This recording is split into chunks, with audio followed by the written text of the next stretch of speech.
नमस्कार दोस्तों।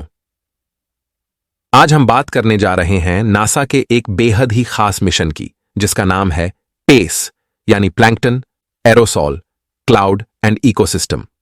यह मिशन पृथ्वी के महासागरों और वायुमंडल का अध्ययन करने के लिए बनाया गया है, खास तौर पर बदलते हुए जलवायु के प्रभाव को समझने के लिए।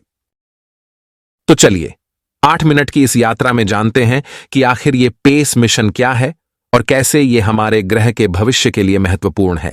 Ocean atmosphere connection. Ocean atmosphere connection. पहले ये समझते हैं कि महासागर और वायुमंडल का आपस में कितना गहरा रिश्ता है। महासागर पृथ्वी की सतह के 71% हिस्से को कवर करते हैं और ये न सिर्फ पानी का भंडार है, बल्कि कार्बन डाइऑक्साइड को सोखने में भी महत्वपूर्ण भूमिका निभाते हैं। साथ ही महासागरों से वाष्पीकरण होने वाली नमी बादलों के रूप में वायुमंडल में जाती है और यही नमी बारिश लाकर जलवायु को संतुलित करती है। लेकिन जलवायु परिवर्तन के कारण महासागरों का तापमान बढ़ रहा है, ध्रुवीय बर्फ पिघल रही है और समुद्री धाराओं में भी बदलाव आ रहा है। ये सारे बदलाव वायुमंडल को भी प्रभावित कर रहे हैं, जिससे चरम मौसम की घटनाएं जैसे कि गर्मी के लहर, बाढ़ और सूखा ज्यादा बार बार होने लगे हैं। पेस मिशन का उद्देश्य, ऑब्जेक्टिव्स ऑफ पेस मिशन। अब आते हैं पेस मिशन के पास।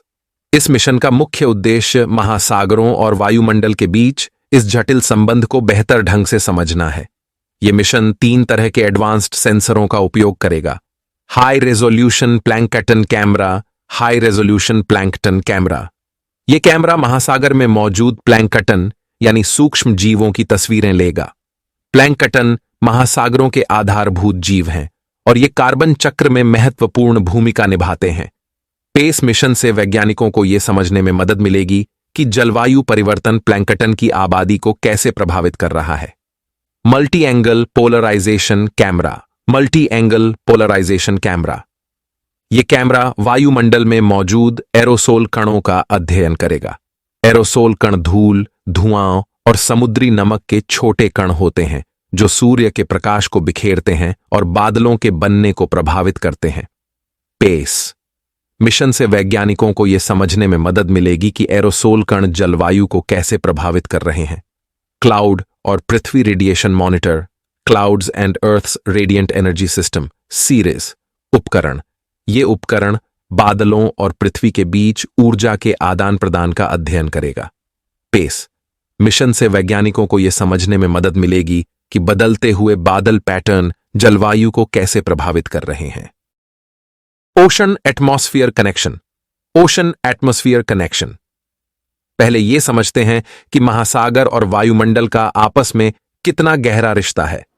महासागर पृथ्वी की सतह के 71% हिस्से को कवर करते हैं और ये न सिर्फ पानी का भंडार है, बल्कि कार्बन डाइऑक्साइड को सोखने में भी महत्वपूर्ण भूमिका निभाते हैं।